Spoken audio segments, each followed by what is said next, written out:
हाय दोस्तों, कैसे हैं आप सभी। मैं डॉक्टर आनंद व्यास फिर से अपने यूट्यूब चैनल पर आप सभी का स्वागत कर रहा हूं और आशा कर रहा हूं सभी ठीक है, मस्त है, एंजॉय कर रहे हैं। मैं आ चुका हूं मैनेजमेंट ऑफ मैन्युफैक्चरिंग सिस्टम के अंतिम प्रहार के ऊपर और 6 मोस्ट इंपॉर्टेंट क्वेश्चन। और ये क्वेश्चन भी मुझे तो मेरा फेवरेट क्वेश्चन है। मतलब कि ये फेवरेट क्वेश्चन इसलिए नहीं कि ये क्वेश्चन मुझे ईजी लग रहा है या कुछ आने वाला नहीं, मेरे को लग रहा है ये आएगा ही। क्यों? क्योंकि ये रिपीटेटिव क्वेश्चंस में से, रिपीटेटिव क्वेश्चन मतलब कि ये 2 यूनिट में आपके दिया हुआ है। वो दिया है कैपेसिटी प्लानिंग, मेरे यहाँ पे डबल स्टार आ गया है, इसका मतलब ये रिपीट हुआ है सिलेबस में टॉपिक। तो इस क्वेश्चन को सीखना काफ़ी ज़्यादा जरूरी है क्योंकि ये क्वेश्चन रिपीट हुआ है। ऊपर नहीं, सेकेंड यूनिट में नहीं आएगा तो 4th यूनिट में आएगा, कहीं ना कहीं ये क्वेश्चन जरूर आएगा और इसको बहुत ही इंपॉर्टेंस तरीके से लिखा भी गया है। अब ये कैपेसिटी प्लानिंग में क्वेश्चन कौन कौन से बन रहे हैं? एक तो देखो कैपेसिटी प्लानिंग में बन रहा है सबसे पहला क्वेश्चन, इसका मीनिंग बन रहा है, ठीक है। इसके टाइप्स बन रहे हैं, ठीक है। इसके मेथड बन रहे हैं। टाइप्स और मेथड अलग अलग है ना। यहाँ पे मेथड यानी कि वे कि कैसे कैसे अपन कैपेसिटी प्लानिंग कर सकते हैं।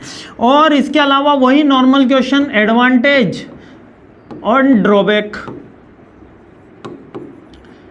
ठीक है। ये 4 क्वेश्चन एक ही टॉपिक से निकल कर आ रहे हैं कैपेसिटी प्लानिंग से। तो सबसे पहले अपन समझ लेते हैं कि होती क्या। कैपेसिटी प्लानिंग का केवल इतना सा मतलब है कि मेरे को डिमांड मैच करने के लिए कितना प्रोडक्शन करना होगा। क्या मतलब नहीं है कि इसका ये मतलब नहीं है कि मेरे को कितना ज़्यादा प्रोडक्शन करना है, मेरी कितनी क्षमताएं हैं, नहीं। इसका ये मतलब है कि मेरे को डिमांड मैच करने के लिए कितना प्रोडक्शन करना होगा। बुक में क्या लिखा है? Capacity planning is the process to determine amount the production capacity of company need to meet its demand.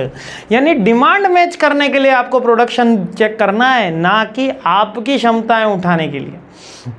मेरी क्षमता है 45 किलो वजन उठाने की, है ना। वेट लिफ्टिंग करें 45 kg अपलिफ्ट हो जाएगा। सामने वाले ने 30 किलो उठाया तो मेरे को उसको हराने के लिए केवल 31 किलो उठाना है या 30 किलो 100 ग्राम उठाना है। ये कैपेसिटी प्लानिंग है। यानी कि आपके प्रोडक्ट की डिमांड कितनी है उसको मैच करने के लिए आपको कितना प्रोडक्शन करना है, ये कैपेसिटी प्लानिंग है। ना कि आप कितना प्रोडक्शन कर सकते हो, ये कैपेसिटी प्लानिंग है। समझ में आया ना कि जितनी हमारी डिमांड है प्रोडक्ट की उसके अकॉर्डिंग हम बना पा रहे हैं कि नहीं बना पा रहे हैं, उसको कैपेसिटी प्लानिंग बोला जाता है। अब इसके टाइप की बात करा जाए तो टाइम ड्यूरेशन से फिक्स होता है। टाइम, समय बड़ा बलवान है दोस्तों, समय कम है, कल एग्ज़ाम है ना, याद दिलाता रहता हूँ। समय सबसे पहले शॉर्ट होता है, फिर मीडियम होता है, फिर लॉन्ग हो जाता है ना। तो short term planning, medium term planning, long term planning.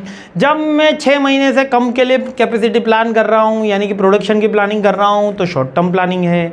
जब 6 महीने से लेकर मान लेते हैं 2 साल इसमें मीडियम टर्म में मान लेते हैं, 1.5 साल मान लेते हैं, है ना। अपन 6 महीने से 18 महीने तक मान के चलते हैं। बिलो 6 मंथ यहाँ पे मानते हैं और मोर देन 18 मंथ्स यानी 1.5 साल से ज़्यादा सारी की सारी लॉन्ग टर्म प्लानिंग के अकॉर्डिंग आता है। तो कैपेसिटी प्लानिंग के अगर मैं टाइप्स की बात करूं तो सबसे पहला टाइप आएगा शॉर्ट टर्म प्लानिंग, जिसके अंदर हम समय के अकॉर्डिंग 6 महीने से कम की अगर डिमांड को मैच करने के लिए मैन्युफैक्चरिंग की प्लानिंग कर रहे हैं तो शॉर्ट टर्म है। 6 से 18 महीने की प्लानिंग कर रहे हैं तो वो मीडियम टर्म है। और 18 महीने से ज़्यादा की प्लानिंग कर रहे हैं दोस्तों तो वो कौन सी है? लॉन्ग टर्म प्लानिंग है। यहाँ तक समझ में आ गया। आगे बढ़ते हैं। देखो यहीं पे लिखा है शॉर्ट, मीडियम, लॉन्ग, अपन ने ऐसे उड़ा दिया उसको, ठीक है। अब आ जाते हैं कि कैसे कैसे अपन कौन से फैक्टर्स, अच्छा ये क्वेश्चन भी था भाई, हम तो भूल गए। कौन से फैक्टर्स हैं जो प्लानिंग को चेक करते हैं, यानी कि मैं कितना प्रोडक्शन करूंगा इसको कौन कौन से फैक्टर चेक करते हैं? भैया डिमांड करेगी, हमारी खुद की कैपेसिटी करेगी कि प्रोडक्शन कितना कर सकते हैं। डिमांड तो भले 1 लाख यूनिट की हो, समोसे वाले के यहाँ डिमांड तो 200 समोसे खरीदने वालों की है, वो एक बार थान में 50 ही निकाल सकता है। तो डिमांड के साथ हमारी खुद की कैपेसिटी चेक होगी, हमारी कॉस्ट चेक होगी कि कॉस्ट किस में ज़्यादा सही आ रही है, क्या ज़्यादा प्रोडक्शन में कॉस्ट सही आ रही है, कम प्रोडक्शन में आ रही है ना। इसके अलावा रिस्क भी चेक किया जाता है। रिस्क के वो डिमांड मैच कर पाएंगे कि नहीं कर पाएंगे, एक्चुअल डिमांड है या केवल से बोल दिया गया है फेक है। और हमारी कैपेसिटी कितनी है, डिमांड, कैपेसिटी, कॉस्ट और रिस्क। डिमांड, कैपेसिटी, कॉस्ट और रिस्क, ये 4 फैक्टर ऐसे हैं जो डिसाइड करते हैं कि हम कितना प्रोडक्शन कर पाएंगे। मार्केट में हमारी डिमांड कितनी है, हमारी एक्चुअल में कैपेसिटी कितनी है प्रोडक्शन की, और हमको उसमें कॉस्ट कितनी आ रही है, और रिस्क कितना है। मतलब रिस्क का मतलब कि having enough capacity to meet the demand, means कि हम कर सकते हैं, नहीं कर सकते हैं, और एक्चुअल डिमांड है कि नहीं है। ठीक है, यहाँ थोड़ा सा एलोबरेट कम किया गया है, आप इसको एलोबरेट करके लिखिएगा। ठीक है, इसके अलावा अब कैसे कैसे कैपेसिटी प्लानिंग कर सकते हैं। सबसे पहले सिमुलेशन करके, सिमुलेशन यानी कि एक एक्सरसाइज होती है जिसमें हम बहुत सारे टेक्निक्स करते हैं। कोई स्टैटिक का टूल ले लिया, मीन मोड मीडियन ले लिया, एवरेज निकाल लिया, जिसमें हमको पता चल गई ये डिमांड है, हम इस डिमांड को मीट करते हैं तो हमें पता चल जाएगी कि ये कैपेसिटी प्लानिंग हो गई। सिमुलेशन एक्सरसाइज, सिमुलेशन एक्सरसाइज को क्या मतलब होता है कि हम एक मॉडल बना लेते हैं कंप्यूटर के ऊपर कि हम ऐसे ऐसे बनाएंगे तो ऐसा ऐसा हो जाएगा। अब जैसे कि बुर्ज खलीफा बनी, इतनी बड़ी बिल्डिंग बनी, तो क्या पहले बना के फिर चेक किया गया कि यहाँ से विंड निकलेगी तो इसके ऊपर क्या इम्पैक्ट आएगा, विंड निकलेगी, हवा जाएगी तो इसके ऊपर इम्पैक्ट क्या आएगा, ये चेक किया गया कि एक प्रोटोटाइप बनाया जाता है। हमेशा ब्रिज बनता है, कुछ भी बनता है, बिल्डिंग बनती है, उसका एक छोटा प्रोटोटाइप बनाया जाता है और उससे सारे रिसर्च करे जाते हैं और उसके रिसर्च का एनालिसिस करके पता लगाते हैं कि बड़ा होगा तब इसका क्या इम्पैक्ट आएगा। इसी को ही बोलते हैं सिमुलेशन एक्सरसाइज, कि हम पहले मैन्युफैक्चरिंग की हमारी डिमांड के अकॉर्डिंग एक छोटा प्रोटोटाइप या पायलट स्टडी करते हैं और उसके अकॉर्डिंग चेक करते हैं। इकोनॉमिक एनालिसिस करा जाएगा कैपेसिटी प्लानिंग के लिए। हम क्या इकोनॉमिक की, लोन कहाँ से आएगा, पैसा कहाँ से आएगा, है ना, कौन और कहाँ से फाइनेंस हो रहा है, हमको शेयर इशू करने हैं, मार्केट से लोन लेना है, ज़मीन बेचनी है, कहाँ पे इसका लगेगा, या एक्सपर्ट से राय ले ली जाए। आप बताओ कि हमको कितना बनाना चाहिए, आप 40 बना लो, आप 70 बना लो, अब 80 बना लो। जो शादी में होते हैं ना वो घूमने वाले, अरे मिठाई कम पड़ जाएगी, आप इसको 2 परात और बना दो, तो वो एक्सपर्ट जजमेंट होता है। बुजुर्ग लोग सीधे देख के ही बता देते हैं। खैर हमारी माताएं बहनें तो सब ऐसे ही बता देती है कि 5 लोगों में इतना खाना बनेगा, 7 लोगों में इतना खाना बनेगा। हमारे हाथ से कभी खाना बनता है तो हमेशा कम ही पड़ता है, पर हमारे माताओं बहनों से अभी भी खाना बनता है तो हमेशा ज़्यादा ही बनता है। पता नहीं है क्या काम है। ठीक है, हमें खाना बनाना भी आता है। ठीक है, तो चलिए इकोनॉमिक एनालिसिस हो गया, सिमुलेशन समझ में आ गया, एक्सपर्ट जजमेंट। देखो समय हो गया और थोड़ा सा पैनिक हो, इसलिए हंसी मजाक से पढ़ा रहा हूँ, है ना। इधर उधर की बातें करने का मन तो नहीं है, लेकिन थोड़ा सा आपका माइंड का प्रेशर मेरे को रिलीज़ करना है। कूल, कल का एग्ज़ाम अच्छा जाएगा, चिंता मत करो, मैं हूँ ना, सारे क्वेश्चन करेंगे। प्रोटोटाइप बना के मैं पता कर लूँ, एक्सपर्ट से पूछ लूँ, या इकोनॉमिक एनालिसिस कर लूँ, ये टेक्निक है मेरी प्लानिंग करने की, है ना। इसके अलावा किसी से पूछ लिया, उसने बोला कि ऐसे ऐसे करना है, मैं इकोनॉमिक सर्वे करा लूँ, मैं प्रोटोटाइप बना लूँ, या मेरा प्रोडक्शन प्लानिंग कंट्रोल टीम ये करे, है ना। और इसके अलावा इसके बेनिफिट क्या है, कैपेसिटी प्लानिंग के बेनिफिट क्या है। प्लानिंग के बेनिफिट क्या होते हैं, कॉस्ट कम होती है, एफिशिएंसी बढ़ जाती है, और सस्टेनेबल ग्रोथ होती है, बेटर कंट्रोलिंग, बेटर मैनेजमेंट होता है। यही सारे पॉइंट है। देखो कॉस्ट कम लिखी है ना, कस्टमर सर्विस बढ़ गई हमारी, फ्लेक्सिबिलिटी, हम फ्लेक्सिबिलिटी यानी कि कोई भी अनसर्टेनिटी, अभी जो पॉइंट है वही पॉइंट रिपीट होते हैं।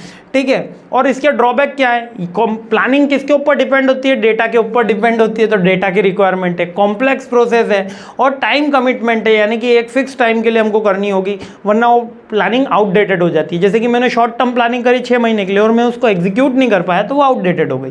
क्लियर है, तो ये अपन ने सारे पॉइंट देख लिया, ड्रॉबैक देख लिया, एडवांटेजेस देख लिए, उसके फैक्टर्स भी देख लिए, कौन कौन से अपने फैक्टर्स इफेक्ट कर रहे हैं। सप्लाई भी आप रॉ मटेरियल उसमें लिख सकते हो, डिमांड भी लिख सकते हो, कैपेसिटी भी लिख सकते हो, रिस्क भी लिख सकते हो। ये तो, और ये अपनी टेक्निक्स अपन ने देख ली, कौन कौन से क्वेश्चन देख लिए वो भी देख लो भाई, इतना पढ़ा है भूल जाओगे।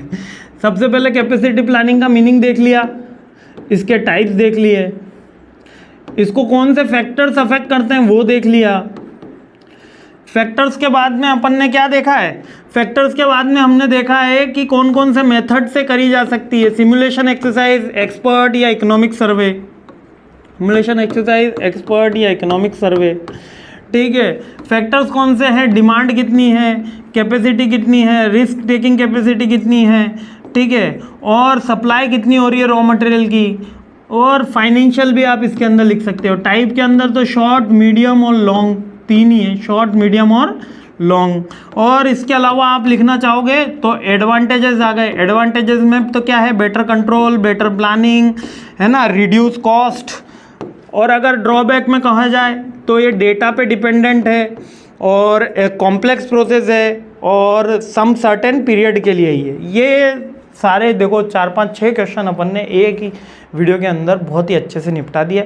नेक्स्ट वीडियो पे हमला बोलते हैं, सीरीज़ कंप्लीट करते हैं। मज़ा आ रहा होगा पढ़ने में, डरना मत, मैं हूँ आपके साथ। कल का पेपर बहुत अच्छा जाएगा। जय हिंद।